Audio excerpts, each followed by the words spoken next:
Hello,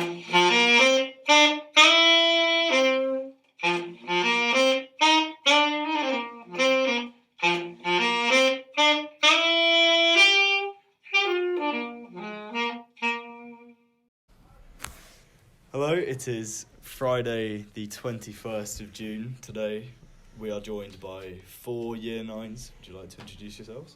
I'm Ben Croucher. I'm Jo Bester. I'm Joseph Foley. I'm Seb Stephen. And today we're going to be talking about not GCSE texts, but we're going to be talking about the books that the Year 9s study, which are Of Mice and Men and To Kill a Mockingbird.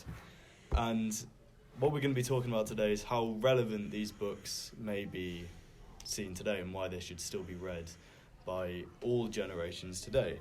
So I'm going to start with Of Mice and Men. Why do you think the book is relevant today? Like, how can it be seen as relevant today? The book explores lots of themes which are still relevant in modern times. Things like racism, sexism, ageism, and the kind of survival of the fittest. However, it also kind of gives us insight as to how people lived their life back then, how it's very different with their kind of ranch life, short-term employment, to the kind of long-term establishments and jobs we've got today. Do you have anything Well, I to think add, Jo? working on that is that it just shows that how harsh life was and how some people in maybe less developed countries still live lives like that where they don't have a secure job and they have to move around a lot.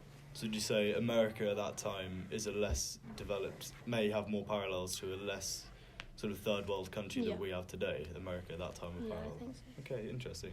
So what about To Kill a Mockingbird? Why is that so relevant today? Well, 40 million copies of this book have been sold, I think, this year, and it's been banned in many countries. It's very controversial, and it explores the judicial system in America and how black people are treated in the system. And you can draw parallels between the system now and back then, so it's quite relevant for today because it exposes the underlying prejudices in our society and the society back then. What about you, Jo? Do you have anything to add? Directly confronts these prejudices and gives a strong argument against them, especially in the trial scene where Atticus delivers his speech. And it also shows how people conform to these prejudices over time. Would you say that the novel also shows how people can still be sort of morally good away from all these prejudices? I think Atticus is a really good example of that. He tries to bring his children up in the same way, and you see Gem Scouts struggle with that, and in some ways you do see them conform to these prejudices, but you also see them fighting against them and learning. So there are definitely sort of outliers to this example of prejudice. Yeah, and also, do you think that this novel could then be used as somewhat of a display of coming of age and how younger people are obviously influenced by the environment around them and how that can then influence what happens later on and in the future?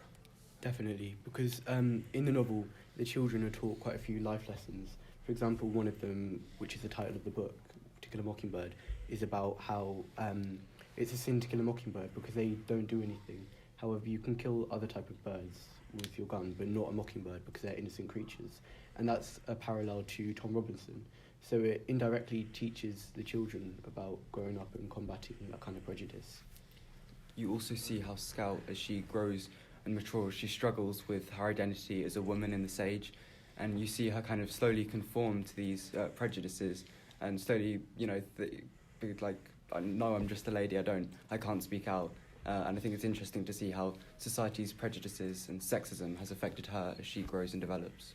So do you think these can also be seen in Of Mice and Men, obviously, with Candy's wife? You have her tale of growing up wanting to join the circus, and that has then influenced, obviously, where she's ended up now in possibly an abusive marriage. So do you think that Of Mice and Men also comments on the fact that how you're brought up influences your path in later life?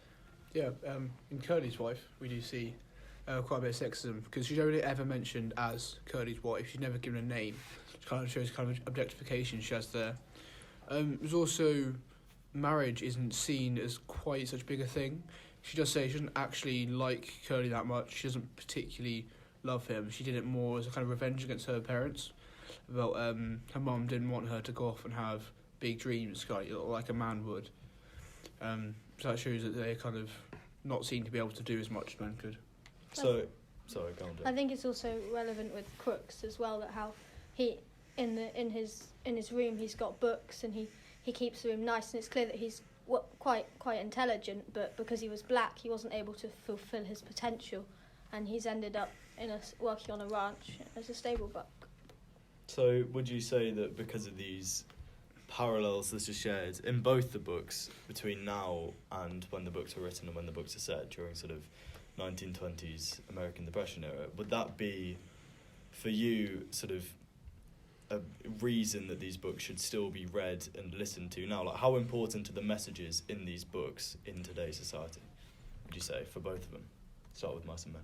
I would say it shows how far we've come. It's just reminding us of things that weren't always as they were. There was a time where if you were black, you weren't allowed to do these things. If you're a woman, you weren't allowed to own land. You weren't allowed to divorce your abusive husband, things like that.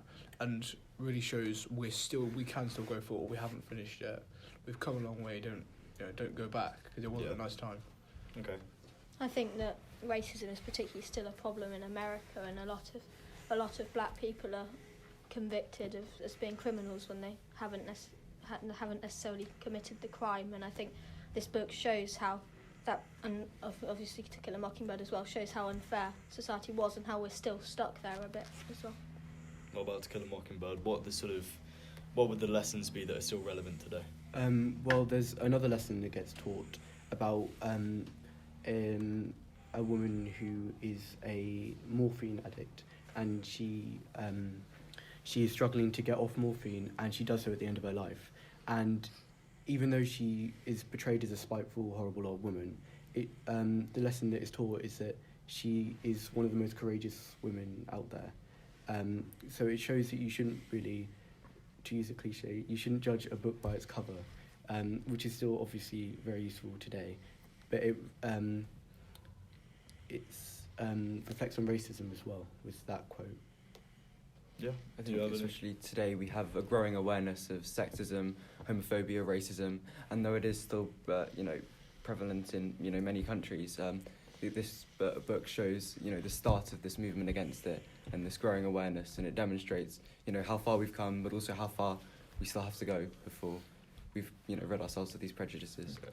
Do you think these books still, in the future, say in 50 years' time, do you think that these books will still be relevant and that the messages that they give out would still be relevant in 50 years' time? I think as I was saying about where we don't want to go back, Yeah. it really depends, because it may be that at that time we have failed in this and we have gone back to more homophobic, racist, sexist ways, which would be... It would lessen the impact of this book, because that would mean that most people would agree with the views, it would be less controversial. However, if it does show, if we do get better, which I hope we will, then there'll be even more of a contrast than there is today. So again, it will still show what happens, how bad it was. So, just after Seb saying kind of don't judge a book by its cover, but maybe you could judge at least these books by obviously how they're written. In the future, right now even, we're seeing a decline in the willingness to read in especially teenagers and even adults, just because of time pressure or not really wanting to. So for both of these books, how easy do you think they are to read and to get through? Because obviously Mice and Men is only half an inch thick, but it still could be quite hard to get through. So let's start with Mice and Men. Just what is the book written like? Is it a good read? I think both of these books are, because they're in the GCSE course, they are kind of people kind of go against them because of their common correlation with like the education system and stuff. Obviously, this one I'd say is much easier because it's only 100 something pages long, and so it won't take as long. I'm not sure about Kill a Mockingbird. I haven't fully read that one, but it's still not a massive book, so it's doable. But I can see why some people wouldn't want to read them.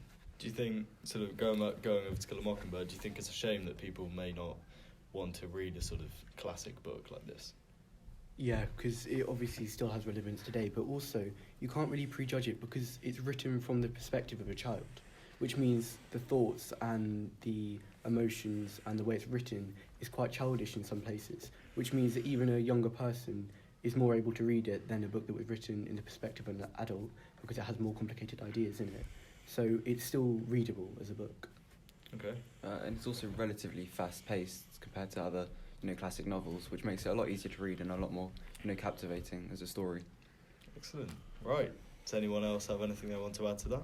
So, just with the kind of childish perspective of To Kill a Mockingbird, do you think that aids the message it's putting across, or do you think it detracts from it with the whole themes of racism, sexism in the book? Do you think it helps to have the childish tone? I think it does, because it shows the depth to which in the society racism is ingrained. Because you can see racist tendencies in Scout as well, even though she's an innocent child, starting at around 6, I think. She still shows racism. For example, during the trial, she exits the trial with her friend who's crying because of the way the person on trial is treated. And she states that the way he's treated is fair because he's only a Negro. She's saying that because he's a black man, he deserves to be treated worse than white people. And because she's so young, it just shows how deep these prejudices are. Okay, so are we... So, is there anything else anyone want to say on these two books, and sort of a final, you should read this book to anyone listening? I think the only thing I say about Of Mice and Men is throughout the book we see the importance of dreams. A lot of it is based around Lenny and George's dreams of having their own ranch, their own little place. Nowadays, most people will have quite a normal middle-class life. There's less of the big dreams. And I think that's really important today still, because wherever you are, you can always have a good dream to get what you want in life. It also shows the value of companionship as well, and how Lenny and George's companionship just helps them get through it, and that can again be valuable in the future and today. Interesting. What about To Kill a Mockingbird? Any sort of final reasons behind why you should read this book? That doesn't have to be anything. I'm just sort of making sure everything's out on the table. It's mainly just a good demonstration of how far we've come. It Excellent. just shows how we've progressed. Great. Okay, I think that just about wraps it up.